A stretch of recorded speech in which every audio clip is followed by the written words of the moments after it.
그, 저는 이제 함영준 고모님 강의부터 들었는데요. 사실은 그 맨 앞에서 강연을 해주신 자연갑 교수님은 저한테는 이제 그 스승뻘이신 분이죠. 저한테는 뭐 제가 감히 쳐다도 못 보는 그런 그 한국 심리학의 역사이신 분인데, 그 제가 아까도 인사를 이렇게 드리면서 이게 제가 과연 같은 그 연단에서 강의를 드릴 수 있나라고 싶을 정도로 제가 이렇게 지금 그런 마음을 가지고, 또 한편은 또 이제 굉장히 그래서 좀 그 기분이 좋기도 합니다. 그래서 사실 또 이 자리에는 그 제가 일일이 다 아직 인사를 못 드렸는데 그 선배 심리학자들도 너무 많이 계셔가지고 이제 오늘 자료 똑바로 말씀 못 드리고 가면 이제 큰일 날 것 같아서 벌써부터 좌불안입니다. 그 이게 학교 선생이 너무 이렇게 TV에 나가면 안 되는데, 어떻게 하다 보니까 한 몇 년 전부터 이렇게 자꾸 이렇게 그 아름아름 해가지고 이렇게 섭외를 하셔가지고, 이게 길거리를 가다 보면 이제 저의 전공을 다 달리 알고 계세요. 주로 시청하시는 방송대에 따라서. 그 아침 방송 보시는 분들은 저를 그 행복 심리학자로 알고 계시고요. 그것이 알고 싶다 좋아하시는 분들은 저를 범죄 심리학자로 알고 계시고, 그리고 이제 그 속보이는 TV 인사이드 보시는 분들은 저를 행복 심리학 아니 상담 심리학자로 알고 계십니다. 귀한 자리에서 제가 거짓말을 말씀드리면 안 되죠. 그 제 전공부터 말씀을 드려야 되는데, 그 저는 그 TVN의 그 어쩌다 어른이라고 하는 강연 프로그램 보시는 분들이 제 전공을 좀 아시더라고요. 예, 저도 압니다. 뭐 주로 설민석 거 더 많이 보신다는 걸 알긴 아는데, 아, 그 어쩌다 어른에서 보면은 이게 제 전공이 계속 PD가 자막을 일부러 그렇게 넣어줍니다. 전공이 인지심리학이라고. 근데 그럼 인지심리학은 뭐 하는 심리학인지 대부분 그런데 잘 모르세요. 그 이게 상담 심리학은 딱 들으면 아시잖아요. 뭐 명상 심리학은 뭐 말할 필요도 없고요. 그 대부분의 심리학은 앞자리 두 자를 들으시면 대부분 이 심리학이 무슨 심리학인지 아시는데, 이게 인지 심리학은 잘 모른다고 보통 말씀들을 하십니다. 근데 정말 재밌는 건 다른 심리학자들도 저희들이 뭘 하는지를 몰라요. 이게 왜 그러냐면, 이게 인지 심리학이라는 분야가 태생자체로, 이제 오늘의 주제가 명상과 그다음에 더 중요한 인간의 마음이잖아요. 인간의 마음에 대해서 인지심리학이 태생 자체가 좀 다른 출발점을 가집니다. 인지심리학은 시작한 날짜가 있는 학문이에요. 1956년 8월 2일 아예 날짜가 등록돼 있습니다. 근데 이게 왜 이 날짜에 등록되어가 있냐면, 1956년 8월에 그 실제로 그때 당시의 관점으로 보자면 정신 나갔다는 소리를 듣는 학자들이 모입니다. 근데 이 사람들이 왜 정신 나갔다는 소리들, 우리가 보통 어떤 사람들한테 정신 나갔다는 얘기를 하나요? 말도 안 되는 얘기를 하는 분들한테 그런 얘기 하지 않습니까? 지금으로 치자면 제가 봤을 때 허경영 씨급 얘기를 하는 분들이 모인 거예요. 근데 이 평론가들의 얘기에 의하면 원래 32명이 아니라 한 명이 더 왔어야 되는데 한 명이 못 옵니다. 그 한 명 못 온 사람의 일대기를 다룬 영화가 3년 전에 우리나라에서도 개봉을 했는데요. 한 번쯤 보시면 재밌는 영화입니다. 그 영화 제목이 이미테이션 게임이라는 영화예요. 2차 세계대전 때 독일군의 암호 생성기 이니그마를 뚫은 사람입니다. 그런데 영국 과학자인데요. 2차 세계대전 때 독일군의 암호 생성기 이니그마가 얼마나 천문학적인 확률로 암호를 만들어냈냐면, 이니그마의 암호는 매번 해석 가능한 경우의 수가 1해 5,900경이에요. 우리가 쓰지도 않는 단위입니다. 그래서 그때 영국 국방성과 MI6가, 그러니까 MI6는 우리처럼 국가정보원이죠. 정보국에서 영국과 미국의 암호 해독 전문가를 다 불러놓고 이거 암호 하나 푸는데 걸리는 시간이 얼마니? 라고 추정을 해달라고 하니까 2135만 년이라고 추정을 해줍니다. 암호 하나 푸는데 영원히 풀 수 없는 암호죠. 그런데 이렇게 다 손 놓고 있어서 독일군의 유보트에 연합군의 모든 함선이 그야말로 대서양에서 다 수장이 되고 있는 판에, 어느 날 호련히 나타난 이 앨런 튜링이 자기의 크리스토퍼라고 하는 기계로 이니그마의 암호를 45분마다 하나씩 해독을 해줍니다. 이것 때문에 연합군이 독일을 이기게 돼요. 전쟁의 역사를 바꾼 사람입니다. 그런데 이 앨런 튜링이 1954년, 그러니까 1956년에 32명이 모이기 2년 전에 안타깝게도 세상을 떠나는데요. 이 사람이 스스로 생을 마감합니다. 왜? 그때 당시의 관점으로는 너무 말이 안 되는 얘기를 하고 돌아다닌다고 사람들한테 손가락을 너무 많이 받아서 손가락질을. 이 앨런 튜링과 32명은 도대체 무슨 말도 안 되는 상상을 하고 얘기를 하고 다녔길래 사람들로부터 손가락질을 받았냐면요. 사람처럼 생각하는 기계를 만드는 게 가능하다고 얘기를 하고 돌아다녔기 때문이었습니다. 그러니까 우리 인간처럼 생각하는 기계를 만드는 게 가능하다고 얘기를 하고 돌아다녀서 그야말로 미친 사람 취급을 받았죠. 그래서 1954년에 앨런 튜링은 생을 마감하고요. 1956년에 모인 이 사람들은 앨런 튜링을 추모하기 위해서 한 자리를 더 만들어 놓고 이 자리에는 아무도 앉지 말자라고 약속을 합니다. 앨런을 추모하기 위해서죠. 그리고 이 32명은 사람처럼 생각하는 기계와 관련된 얘기를 무려 72일 동안 합니다. 제정신들이 아니죠. 자, 그런데 이 사람들이 72일 동안 얘기를 하고 사람처럼 생각하는 기계를 1950년대에 만나서 하고 난 다음에 이 사람들이 내린 결론이 두 가지입니다. 첫째, 72일째 되는 날, 이 기계는 아직 못 만든다. 좀 허탈합니다. 자, 그런데 두 번째 결론은 굉장히 중요합니다. 우리 인류사에. 이 기계는 얼마 안 남았다. 우리 후배들이 우리 죽기 전에 만들어낼 가능성이 굉장히 높다. 자, 그러니 언젠가 사람처럼 생각하는 기계를 우리 후배들이 만들어서 이 세상에 보여준다면 그때 우리 중에 누군가가 살아있을 때 그 기계를 뭐라고 불러야 될지 정도는 오늘 여기서 우리가 결정을 해놔야 되지 않겠느냐라고 합의를 하게 되고 그때 마빈 민스키라고 하는 학자랑 존 맥카티라고 하는 학자가 손들고 이렇게 얘기합니다. 오늘부터 그 기계를 아티피셜 인텔리전스라고 부릅시다. 우리 인류 역사상 AI라는 표현이 이때 처음 나오기 시작했고요. 그래서 1956년 8월 다트머스 대학을 AI의 원년이자 발상지, 즉 인공지능의 출발점으로 잡습니다. 자, 그러면 1956년에서 50년 지나면 2006년 되죠. 구글 검색창에서 2006이라고 한 칸 띄시고 다트머스라고 치시면 왜 그 다트머스 대학에서 열렸으니까. 그러면 AI 50주년 행사가 2006년에 널린 그 기록들이 우수수 쏟아집니다. 그때는 1000명이 넘는 학자들이 구름대처럼 몰려들었고요. 저도 갔습니다. 물론 불러준 사람은 없었습니다. 아무도 안 불러줬는데요. 그러니까 자체적으로 간 거예요. 예, 예. 그런 역사적인 장소에는 좀 가야 될 것 같아서 기웃기웃거리고 있는데 날이 너무 더워서 아이스크림 하나 물고 이렇게 로비에 들어갑니다. 아이스크림 저기 형 그 에어컨 바람을 좀 쐬보려고. 근데 들어가자마자 얼마 먹지도 않은 아이스크림을 제가 뚝 떨어뜨렸어요. 왜? 너무 깜짝 놀라가지고 로비에서 만났거든요. 제가 누굴 만났냐면 제가 교과서 첫 장에서 보던 그 32분 중에 5분이 와 계시더라고요. 그 자리에. 그때까지 5분이 살아 계셨던 겁니다. 그 기념식을 처음부터 끝까지 가장 열렬하게 후원을 해줬던 기업이 그때 당시 막 뜨기 시작했던 구글입니다. 그리고 그 기념식을 도와달라고 그렇게 요청을 했는데 끝내 안 도와준 기업이 후문으로는 들리는 소리에 의하면 모토로라예요. 자, 2006년에 AI를 보는 관점이 구글과 모토로라가 지금 2018년에 두 기업의 명운을 가른 거죠. 자, 저희는 그날부터 그래서 1950년대부터 모든 인지심리학자들은 꿈이 그겁니다. 사람처럼 생각하는 기계. 그거 만드는 거예요. 내가 지금 하는 작업이 아무리 작아도 우리는 결국 사람처럼 만드는 기계를 만드는데 일조를 하고 있다는 게 저희 인지심리학의 꿈이고요. 그래서 모든 인지심리학자들은 양성 과정이 다른 심리학 전공 대학원생들과 달리 철저히 이공계스럽습니다. 저 석사 1학기 때 인지심리학 전공한다고 들어갔더니요. 다른 모든 심리학 전공하는 친구들이 정신분석, 성격에 의해 우울증의 치료를 배우고 있는데 저랑 제 동기 한 명만 분자생물학, 네트워크 모델링, 이산수학을 배우라고 하셔서 교수님한테 여쭤봤어요. 교수님, 저는 프로이드는 안 배우나요? 그랬더니 저희 지도 교수님이 앞으로 그런 인간은 잊으래요. 네 인생에 앞으로 절대 안 나오는 인간이 프로이드, 융, 아들러, 피아제라고 관심 끄라고 그러시더라고요. 저는 그래서 지금 공부해요. 자, 근데 제가 그러면 너 여기 왜 온 거니?라고 당연히 생각을 하실 텐데 재밌는 건 저희들이 이렇게 인간에 대한 수천 수만 장의 설계도를 그려서 엔지니어들과 프로그래머들 즉 개발자들에게 가져다 줍니다. 그리고 그들은 지금까지 대략 55년에서 60년 정도 되는 시간 동안 수없이 많은 디바이스들을 만들었죠. 재밌는 건 거기서 인간한테만 있는 특징들이 자꾸 나와요.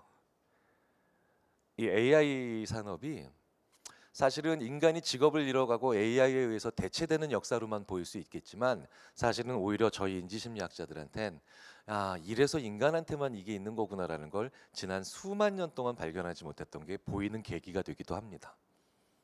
그래서 저희들한테 AI는 인간 알아가기예요. 참으로 재미있게도 호모사피엔스를 우리 인간이라고 합니다. 사실은 호모사피엔스는 참 재밌는 거죠. 인간은 호모 속에 속한 사피엔스 종, 이걸 우리 인간이라고 학명을 붙여줬는데 사피엔스가 가장 지혜로운 자란 뜻이에요. 그러니까 인간이 자기 스스로 자기를 제일 지혜롭다고 이름을 붙인 겁니다. 어찌 보면 되게 좀 웃긴 건데요. 이 호모사피엔스는 지난 오랜 동안 인류의 기원을 어디로 잡느냐에 따라 이건 좀 달라지겠지만 진화생물학자들은 보통 30만 년 정도로 호모사피엔스를 잡습니다. 그럼 30만 년 역사 내내 인간은 이 지구상에서 가장 우등생이었습니다. 제일 뛰어난 지적 개체였죠. 근데 이제 위기가 슬슬 오고 있는 거 잘 아실 겁니다. 간단히 몇 개의 역사만 보면 1997년이 21년 전인데 이때 우리 인간은 첫 번째로 기계에게 쓰디쓴 실패를 경험합니다. 지금 저기 머리 붙잡고 있는 사람이 게리 카스파로프라고 하는 그때 당시 세계 체스계를 굉장히 오랫동안 지배하고 있었던 러시아 사람인데 저 게리 카스파로프가 세계 체스 대결을 바로 IBM의 딥블루와 함께 펼치죠. 집니다. 머리 붙잡고 괴로워하고 있고요. 전 유럽이 경악을 금치 못하는 장면이 저기서 펼쳐지죠.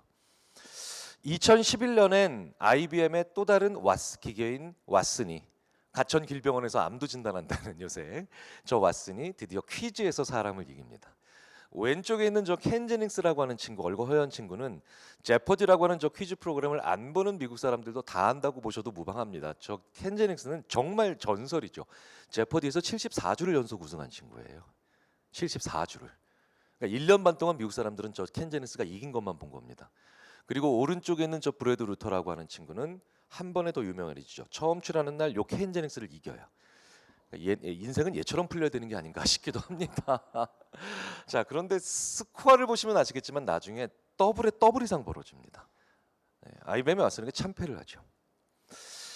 2014년에 드디어 인간이 기계와 대화를 하고 있다는 걸 눈치를 못 챕니다. 이런 형태의 기계를 만드는 걸 튜링 테스트를 통과했다라고 표현합니다. 아까 그 앨런 튜링의 테스트예요. 이 사람이 고안한 테스트를 통과하면 드디어 이제 AI다라고 얘기를 가정을 하는 거죠. 드디어 유진 구스트만이라고 하는 러시아 설계자가 설계한 이 챗봇, 채팅하는 로봇이 미장원을 예약합니다. 식당을 예약해요. 그래서 우리는 드디어 기계와 대화하면서도 기계와 상대방의 기계라는 걸 눈치채지 못하는 그런 상황이 벌어지죠. 저 시스템을 구글이 냅다 집어삼켜서 구글 어시스턴트 시스템이 지금 만들어진 겁니다. 휴대폰 안에 다 들어가 있는, 지금 쓰시고 계신 거죠. 자, 다음 장면 안 보여드려도 이미 다 잘 아실 텐데 드디어 2016년에 인간은 마지막 남은 논리연산 게임 바둑에서 2016년 우리의 이세돌 구단, 그리고 그 다음엔 2017년 현재 세계 랭킹 1위 중국의 커제 구단이 패배의 쓴잔을 마시면서 이제 그 날부로 우리나라에선 4차 산업혁명이라는 단어가 시대의 키워드가 됩니다.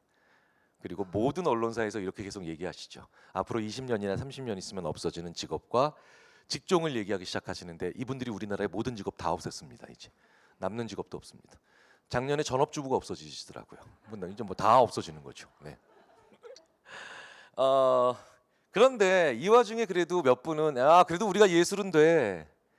우리가 아직도 창작은 가능하단 말이야. 그런데 여기서 또 그 다음엔 2017년에 우리의 자존심을 확실하게 짓밟는 사건이 벌어지죠. 렘브란트예요. 가장 사실적인 화풍을 자랑하던 렘브란트는 실제 그때 당시에 렘브란트의 그림을 봤던 사람들은 자기가 지금 그림을 보고 있다는 걸 못 느끼고 실제 사람을 보고 있다라고 느꼈을 정도로 완벽한, 그러니까 지금 우리가 느끼고 있는 VR에 거의 넘어서는 그 정도의 현실감을 느꼈다고 합니다. 근데 실제로 지금도 렘브란트의 그림은 그때 당시에 입었던 옷감의 특성까지도 추정하게 해줄 수 있는 거의 완벽한 사실적 화풍들입니다. 그런데 2017년에 놀라운 일이 하나 벌어지죠. 렘브란트의 없어졌던 그림, 숨겨졌던 그림, 즉 세상에 나오지 않았던 그림 하나가 더 발견된 거예요.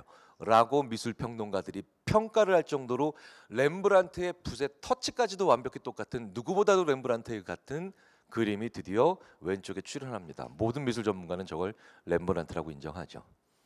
저게 마이크로소프트의 드로잉 머신 넥스트 렘브란트가 그린 렘브란트의 346장의 그림을 학습한 드로잉 머신이 그린 렘브란트의 그림입니다. 자, 이제 우리는 창작까지도 내줘야 되는 상황이 된 거죠. 자, 여기까지가 이제 암울한 뉴스의 끝입니다. 근데 재밌는 건요, 이 렘브란트의 그림을 이렇게 완벽히 그려내는 드로잉 머신이 절대로 그 흉내를 못 내는 화가가 있어요. 화가 하면 제일 먼저 떠오르는 게 누구세요? 피카소죠. 피카소죠. 자, 이게 피카소의 그림이라면 잘 안 믿으세요. 미술을 좀 아시는 분도 야 피카소는 뭔가 좀 전위적인 데가 있어야 되는 거 아니니? 뭔가 좀 이렇게 피카소의 그 색깔 있잖아, 화풍. 근데 초창기 피카소는, 아니 초창기가 아니라 화가로서의 거의 중반기까지도 피카소는 이런 그림들 그렸습니다. 계속 이런 그림들 그리면서 이게 렘브란트 따라하기인가 싶을 정도로 어줍지 않은 렘브란트의 흉내를 냈던 피카소의 초창기와 중반기죠. 그런데 어느 날 갑자기 피카소는 이런 그림을 그리다가 그 다음 날부터 이걸 그리기 시작해요. 이 전까지의 피카소의 그림을 아무리 AI한테 학습을 시켜도 AI는 이 그림을 그 다음 날 만들어내지 못합니다. 이게 인간입니다. 결정적인 단서가 나오죠. 인간은 A와 B를 경험해서 A와 B를 산출하는 게 인간이 아니라는 거죠.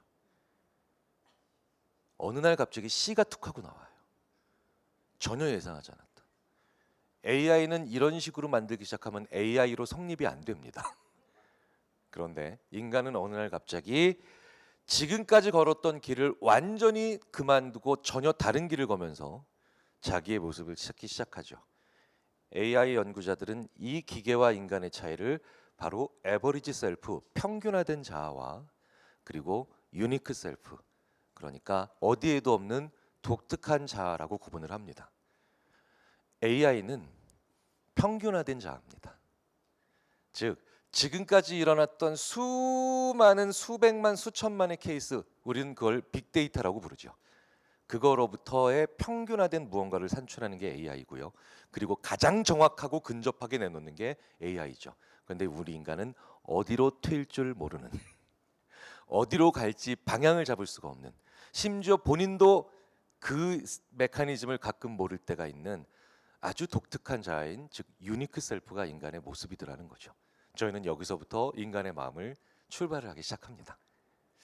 자, 그런데 이 유니크 셀프는 사실은 아까 저의 앞서서 강연해줬던 사실은 함영준 고문님의 강연과도 뒷부분에 가면 그대로 일치하고 그대로 연결이 됩니다.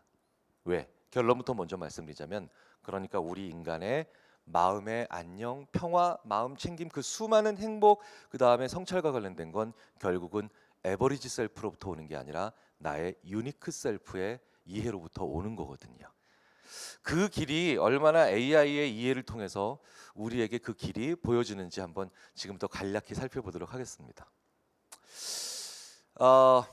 행복 얘기가 잠시 나와서 행복 연구의 전설적인 얘기를 하나 드리도록 하겠습니다. 저희 심리학에선 누구도 토를 달 수 없는 이른바 하버드 해피니스 스터디가 있습니다. 이 하버드 행복 연구는요, 정말 질릴 정도로 긴 연구입니다. 80년 된 연구인데요. 1938년에 하버드에서 하버드 재학생 1학년, 그러니까 38학번이에요. 38학번. 1938년에 1학년이니까 38학번이죠. 38학번 140명이랑, 그러니까 그리고 보스턴에 있는 지지리도 가난한 집 똑같은 20살 140명을 모집합니다. 그때 당시에 하버드에 입학할 정도 되면 공부를 잘하는 것보다 더 중요한 건 집이 엄청 잘 나가야 되죠. 그러니까 지금으로 치면 금수저에 해당하는 친구들입니다. 그래서 이 친구 140명, 38학번 140명과 보스턴에 먹을 게 없어서 태어나서 한 번도 온수 목욕이란 걸 해보지 못한 140명, 즉 280명을 모집하죠. 그리고 1948년부터 시작된 이 사람들에 대한 연구는 지금도 계속되고 있습니다. 지금 이 연구를 주관하고 있는 로버트 와일딩거라고 하는 책임자는 네 번째 책임자입니다. 프로젝트에 매년 찾아가서 이 사람들에 대한 얘기를 하고 있죠. 바로 이 사람들이고요. 그리고 이 연구에 38학번에 포함된 사람들, 역사적 인물들도 있습니다. 지금 보시는 분이 바로 벤 브래들리라고 워싱턴 포스트 편집자죠. 이 사람 때문에 닉슨이 사임합니다. 워터게이트 사건을 총괄해서 지휘한 사람이고요. 더 유명한 사람이 있죠. 이 연구에 포함된 피험자 중에 바로 케네디입니다. 케네디가 바로 이 연구에 포함됐던 사람 중에 하나죠. 자, 그리고 이 사람들은 지금까지도 수많은 연구들을 해오고 있습니다. 매년 가서 물어봅니다. 얼마나 행복한지, 얼마나 뇌가 잘 돌아가고 있는지, 자녀들은 얼마나 많은지, 그리고 얼마나 그렇죠? 많은 자손들을 낳았는지, 그리고 밥은 잘 먹는지까지도 지금까지도 계속 조사하고 있고요. 그리고 대부분의 이 사람들은 지금 세상을 떠났죠. 그래서 이 자손들에 대해서 계속 연구를 하고 있습니다. 그리고 이 해피니스 스타디, 하버드 해피니스 스타디로부터 나온 결론은 간단합니다. 좋은 관계가 행복을 결정한다. 이래서 이게 한동안 모든 심리학을 지배했습니다. 모든 심리학을. 긍정 심리학이라고 하는 분야의 탄생을 도와주기도 했죠. 그래서 긍정 심리학에서 이렇게 얘기를 합니다. 인간의 행복은 긍정적 관계, 의미 있는 삶, 성취, 그리고 긍정적 감성, 인게이지먼트, 그러니까 관여하고 남의 인생과 그 다음의 삶에 또 의미 있게 서로 개입해 주는 거죠. 그러니까 이 모든 것들은 대부분 관계 속에서 나오는 겁니다. 그런데 관계는 분명히 자아 말고 타아가 존재해야 가능한 개념이죠. 자, 그런데 어쨌든 그래서 저도 한동안은 이 좋은 관계, 즉 관계가 없는, 왜? 이 하버드 해피니스 스타디에서는 하버드를 졸업하든 보스턴에서 태어났든 이혼한 사람이 제일 불행했거든요. 혼자 사는 사람이 제일 불행했거든요. 자, 그렇다면 한국 사람은 전 세계에서 제일 행복해야 됩니다. 왜? 내가 아닌 우리로 사는 전 세계 유일한 민족이기도 하거든요. 저는 우리 와이프라는 표현을 하염 서슴없이 쓰는 우리나라 사람들 보면 놀라워요. 그러니까 내 와이프가 아니에요. 예. 실제로 사회심리학자들은 어디에도 나를 붙이지 않고 우리를 다 갖다 붙이는 우리나라 사람들을 굉장히 재미있는 연구 소재로 삼습니다. 혼자 사는 사람이 자기 집에 놀러 오라 그럴 때 우리 집에 놀러라고 합니다. 무남동녀 외동딸도 자기 아빠를 부를 때 우리 아빠라고 불러야 되고요. 내가 다니는 학교는 마이스쿨이 아니라 우리 학교예요. 굉장히 많은 다른 나라 사람들은 내가 사는 나라를 마이 컨트리라고 합니다. 지금까지 한 번이라도 태어나서 우리말로 마이 컨트리라고 해보신 적 있으신지요? 꼭 한번 나중에 해보십시오. 저녁 때 식사하시면서 TV에서 뉴스 나올 때, 친구분들과 함께 식사하실 때 TV에서 뉴스 나올 때 이렇게 한번 얘기해 보십시오. 야, 요즘 내 나라가 왜 이렇게 시끄럽냐? 친구분들이 대번에 이러실 겁니다. 네가 이 나라 샀냐? 그러니까 이게 극단적인 우리 문화예요. 이런 문화를, 자, 방금 전에 좋은 관계가 행복의 기초라고 생각하셨는데 말씀을 드렸는데, 이건 모든 심리학자들이 최근까지 얘기했던 건데 우리나라 같은 문화를 관계주의 문화라고 부릅니다. 집단주의도 아닙니다. 관계주의입니다. 집단주의는 의외로 간단합니다. 일본이 대표적인 집단주의죠. 일본은 그래서 집단이 곧 납니다. 그래서 자기 회사가 망하면 혹은 자기 나라가 망하면, 전쟁에 지면 그토록 자살하시는 분이 많이 나와요. 근데 우리나라 사람들은 애국심과 애사심과 아무 상관없이 여전히 관계가 살아있으면 흔들리지 않습니다. 회사가 망해도요, 나와 중요한 관계가 아직 살아있으면 우리나라 사람들은 일어날 수 있어 라고 생각을 합니다. 그래서 자기소개에서도 절대 자기소개를 안 합니다. 자기 관계를 소개하죠. 저는 해놓고 뭐라 그러나요? 엄격하신 아버지와 자상하신 어머니 사이에서 삼남 이녀 중 셋째로 계속 얘기합니다. 그럼 외국 사람들이 우리나라 사람 자기소개서 읽어보다가 이렇게 얘기하죠. 얘 언제 자기소개하는 거야? 뭐 이러면서. 이렇게 재미있게도 관계주의적 성향을 가지고 있는 한국 사람들은 그래서 사물에 대한 지각도 굉장히 독특하게 하죠. 문화심리학에서는 굉장히 재미있는, 오래전부터 알려져 있는 현상입니다. 한국 사람들의 특징을 보여주는. 가운데 있는 저 원통형 나무 토막과 어떤 게 왼쪽과 오른쪽이 더 비슷하냐라고 하면 우리나라 사람들은 거의 다수가 저 오른쪽에 있는 나무 토막이 더 가운데 것과 비슷해 보인다고 합니다. 왜? 같은 집안 출신이에요. 관계가 비슷해요. 그러니까 같은 구멍에 끼워 넣을 수 있고 역할이 비슷한 건 중요한 게 아니에요. 서양에서는 95%가 파란색 원 기둥이 더 가운데 것과 비슷하다고 얘기합니다. 자, 그나마 이 정도만 돼도 집단주의와 공유가 돼서 한중일에서 공이 보이는 현상인데 이 현상만큼은 아예 우리나라에서만 보이는 현상이죠. 원숭이, 곰, 바나나가 있습니다. 위에 있는 원숭이와 밑에 있는 둘 중에 하나를 묶어야 되는데 자, 곰과 원숭이를 묶겠다, 바나나와 원숭이를 묶겠다. 어떻게 묶을까요? 우리나라에서는 99% 바나나와 원숭이와 바나나를 묶습니다. 이 어처구니 없는 장면에 이젠 일본 사람과 중국 사람들까지도 어이없어 하죠. 야, 한국 사람들 이상한 거 같은데? 원숭이 동물 아니니? 곰 동물 아니니? 바나나 식물 아니니? 야, 근데 어떻게 동물과 동물을 안 묶고 개통 발생학적으로 더 멀리 떨어져 있는 동물과 식물을 묶어? 근데 우리는 이렇게 묶어요. 그렇게 묶고 싶어지시죠? 예, 왜? 원숭이와 바나나는 모종의 관계가 있어요. 예, 관계가 있어서 그렇게 묶는 거예요. 생물학적 지식과 아무 상관없습니다. 제가 2달 전에 대전에 있는 한국생명공학연구원에서 생물학 박사 400분을 앉혀놓고 강의를 할 때도 전원이 다 원숭이와 바나나를 묶었어요. 상관 있는 게 아닙니다. 이게 관계주의예요. 자, 그렇다면 슬슬 좁혀보겠습니다. 분명히 하버드 해피니스 스타디로부터 현대 긍정심리학까지 좋은 관계가 이 행복의 모든 근원이라고 얘기하는데 우리나라는 전 세계에서 가장 강한 관계주의 문화니 우리나라 사람이 전 세계에서 제일 부지런해하고 제일 행복해야 되죠. 근데 아니라고 하셨잖아요. 한명준 고문님께서 아니라고. 그리고 다른 모든 연구자들도 아니라고 하시잖아요.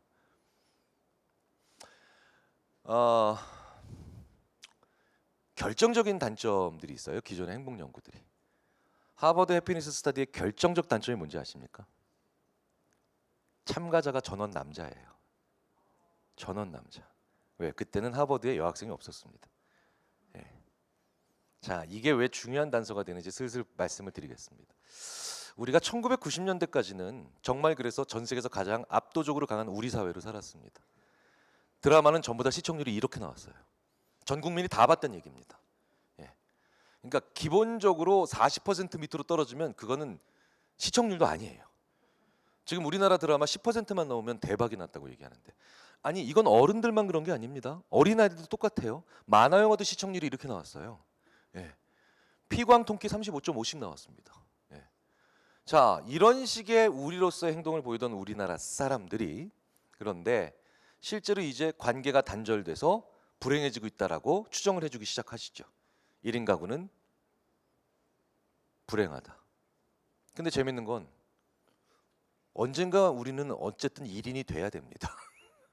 어느 순간에는. 그럼 우리 인생은 불행을 향해 달려가는 인생이 될 수밖에 없는 서글픈 결론에 도달하게 되는데 재밌는 건 이 사람은 왜 불행해 보이지 않냐는 거예요. 고독한 미식가에 나온 이 사람은 혼자 너무나도 맛있게 음식을 먹고 있는데 이것부터 먼저 말씀드리자면 그래서 하버드 행복연구에 엄청난 결격 사유 하나가 등장하게 되죠. 남성을 주인공으로 삶을 그린 겁니다. 실제로 우리나라에서도 남성은 1인 가구로 지낸 시간이 길어지면 길어질수록 행복도가 떨어지는데요. 놀랍게도 여성은 혼자 살수록 행복해집니다.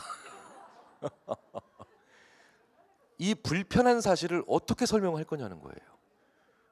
그렇다고 제가 지금 저의 숨은 성 정체성을 찾아갈 수도 없고 그렇다고 남성으로의 삶을 표기할 수도 없잖아요. 바로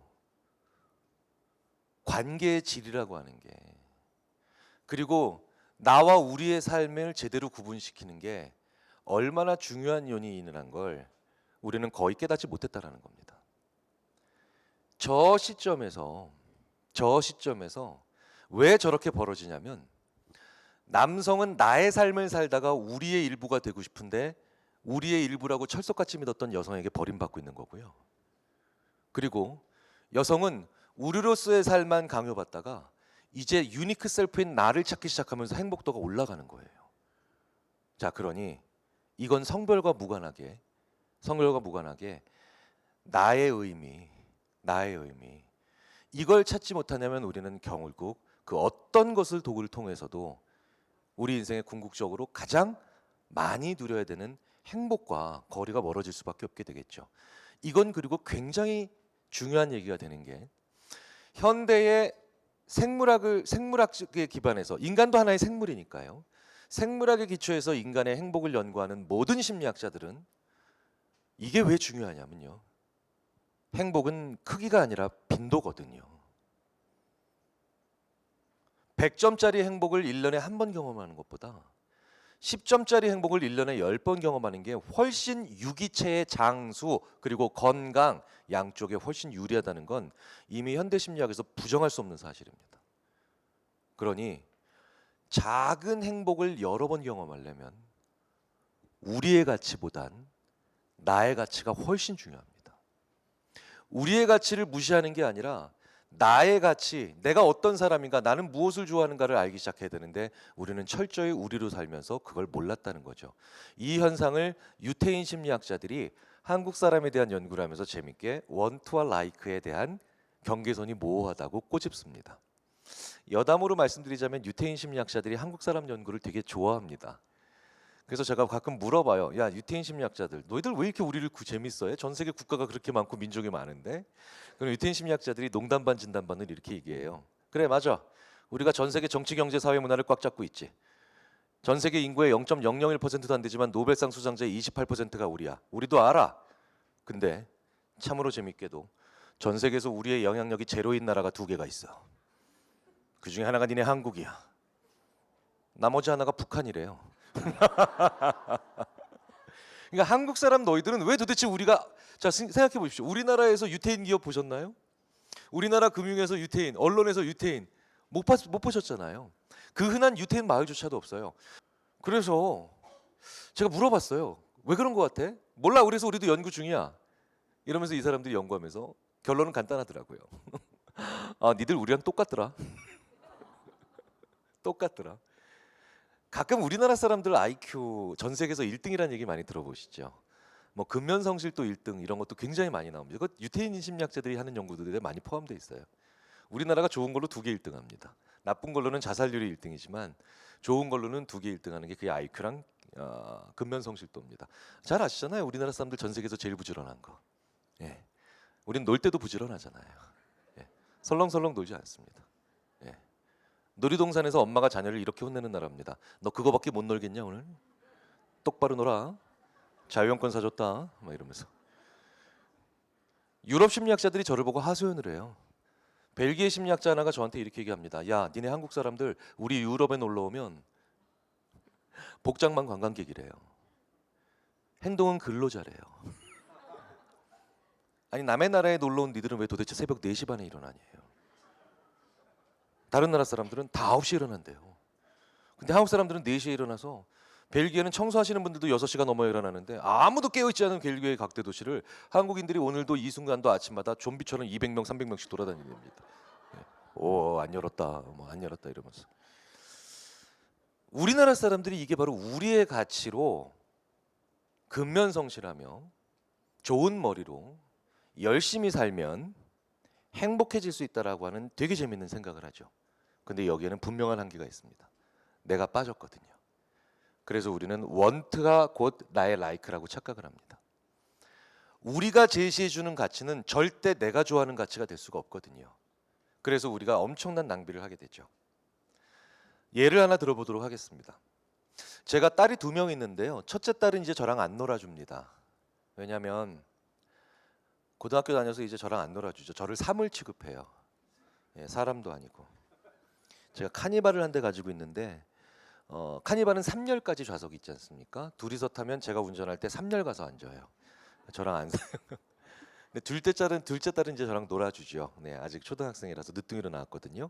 제가 3년 전에 저희 둘째 딸을 데리고 롯데월드에 갔는데 롯데월드에서 이 아이가 풍선 사달라고 난리를 칩니다.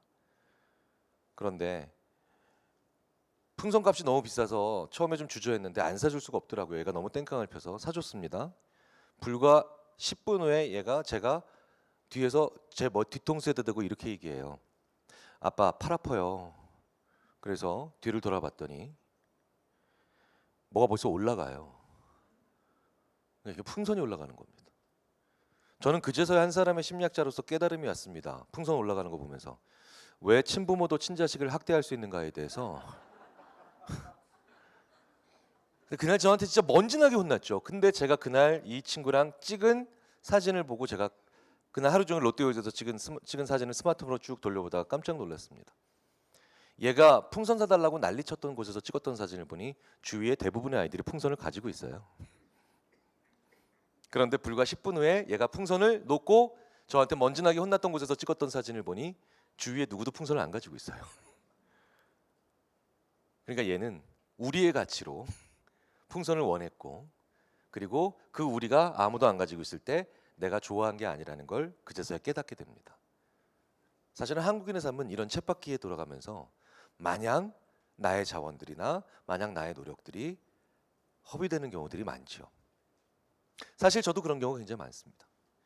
제가 되게 싫어하는 친구가 정말 좋은 차를 사서 저는 그만한 돈이 없길래 그거랑 같은 색 차를 사고 비슷한 사이즈의 차를 샀는데 저 지금 3년째 후회 중입니다. 그러니까 원한 게 아니었어요. 그러니까 우리의 가치가 결국 나의 가치를 대신할 수 없는데 예전에는 이게 가능합니다. 왜? 왜냐하면 우리의 가치만 가지고 누리고 살아도 우리는 우리 속의 일부로서 살아가는데 크게 문제가 없을 만큼 일찍 사망했거든요. 그런데 말씀드렸다시피 우리는 점점점 1인을 향해 달려가고 있습니다. 1인을 향해 달려갔고 싫든 좋든 같은 간에 결국 나의 친한 친구, 나의 가족 이렇게 계속 우리는 떨어져 나가면서 1인을 향해 달려가는 순간에 유니크 셀프가 없는 사람의 삶은 너무나도 불행할 수밖에 없고 그리고 심지어 무료할 수밖에 없다라는 거죠. 사실은 이 자리에 계신 분들도 마찬가지고 저도 그렇고요. 지난 10년 혹은 20년 동안 살점 떨어져 나가고 뼈 부러지신 것 때문에 고통스러워서 진통제 드신 적보다 훨씬 더 많은 고통은, 그리고 훨씬 더 빈번한 고통은 사람 때문에 겪으신 걸 겁니다. 예. 그런데 사람 때문에 겪는 고통은 결국 이별, 갈등, 배신 셋 중에 하나입니다. 사랑하는 사람과 헤어지는 거 큰 고통이잖아요. 사랑하는 사람과 사별하는 건 말로 표현조차가 불가능한 고통이고요. 갈등도 고통입니다. 저 사람이 나한테 자꾸 몹쓸 말을 합니다. 저 사람이 나한테 자꾸 뭡니까? 상처되는 말을 해요. 심지어 내가 어떤 의견만 얘기하면 자꾸 반대만 합니다. 갈등의 고통이죠. 이제 꽤 오래전부터 배신의 고통도 느끼시잖아요. 저도 얼마 전에 큰 돈은 아닌데 정말 가까운 친구한테 빌려줬는데 그 친구가 도망갔더라고요. 아니 물론 어떻게 200만 원 안 갚으려고 해외로 도망을 가? 걔는 비행기 값이 한 3배 정도 들었던 것 같은데요. 그런데 이 이별 갈등 배신은요, 재밌게도 AI가 사람한테 줄 수 없는 상처예요. 저희들이 사람한테 욕을 먹으면 사람들이 너무 괴로워하는데요, AI가 사람한테 욕을 하게 만들면 사람들이 그렇게까지 충격 안 받습니다. 그 재밌게도 이건 고통 자체도 AI가 잘 주기 힘든 고통이기도 합니다. 자, 근데 어쨌든 사람 때문에 겪는 고통이 못지않게 큰 고통인 거 잘 아실 텐데요. 이렇게 사람 때문에 고통스러울 때는 우리 뇌에서 어디에서 반응을 하는가를 저희들이 관찰을 했어요. 이건 살점 떨어져 나간 것도 아니고 뼈 부러진 게 아니지 않습니까? 그러니까 분명히 뇌에서 어딘가 다른 곳에서 처리를 할 텐데 이건 어디에서 하나 저희들이 관찰하다가 깜짝 놀라죠. 한 15년쯤 된 얘기인데요. 엔테리어 싱글레이트입니다. 그러니까 우리 뇌는 칼에 찔려서 혹은 교통사고를 당해서 뼈 부러지고 살점 떨어져 나고 피 철철 흘리는 그런 상처로 인한 고통과 이별, 갈등, 배신당해서 사람한테 고통을 받는 거, 사람 때문에 고통스러운 걸 하드웨어적으로 구분을 안 합니다. 자, 그런데 교통사고 당해서 허리 아플 때 진통제 드시면 효과가 있잖아요. 근데 사람 때문에 고통스러울 때 진통제 드시면 효과가 있느냐? 효과가 있더라고요. 저희들이 깜짝 놀란 정도가 아니라 이번엔 소스라치게 놀랐습니다. 소스라치게. 불과 이런 연구들이 나온 게 한 6년에서 8년 정도 됩니다. 그러니까 2010년도 전에도 흔적을 찾아볼 수 없었던 연구들인데요. 2010년 이후니까 10년들도 다 안 된 연구들이에요. 처음에는 저희가 그 친구들을 학계에서 퇴출시키려고 했었습니다. 왜? 이건 역대급 사기극이다. 이건 말도 안 돼. 미치지 않고서 어떻게 이런 연구를 해? 라고 저희들은 극렬히 반응했고요. 여기에는 의학하시는 분들도 어이없어 하면서 같이 반응했죠. 야, 이런 연구자들은 학계에서 퇴출시켜야 돼. 그래서 의학과 심리학에서 이 친구들의 사기를 증명해야 되니 자기들이 해봐야 되잖아요. 그래서 꽤 많은 대가급 인지심리학자들이 하던 연구, 자기 하던 연구를 제쳐놓고 잠시 수많은 관찰 사례들을 확보하기 시작합니다. 이 이별, 갈등, 배신, 사람 때문에 고통스러워하는 이 경우에 정말 이런 일이 일어나는가? 진통제를 복용해도. 지난 8년 동안의 연구 결과를 저도 쭉 종합해 봤더니 웬걸 효과가 더 세게 나와요. 자, 그런데 제가 설마니 이 귀한 자리에서 개버린 팔아보려고 이러는 건 아닙니다. 그리고 이럴 때마다 개버린 타이레놀 드시면 그건 약물 오남용이죠. 저희들이 이 연구를 하면서 그제서야 깨닫습니다. 아, 사람 때문에 고통스러운 건 결국 칼에 찔린 거구나. 사람 때문에 고통스러운 건 뼈가 부러진 거구나. 결국 그걸 깨닫게 되죠. 그래서 이 시선으로 오늘의 가장 큰 주제였던, 제가 오늘 지금까지 한 번도 1시간 동안 말씀을 안 드렸던 명상도 쳐다보고요.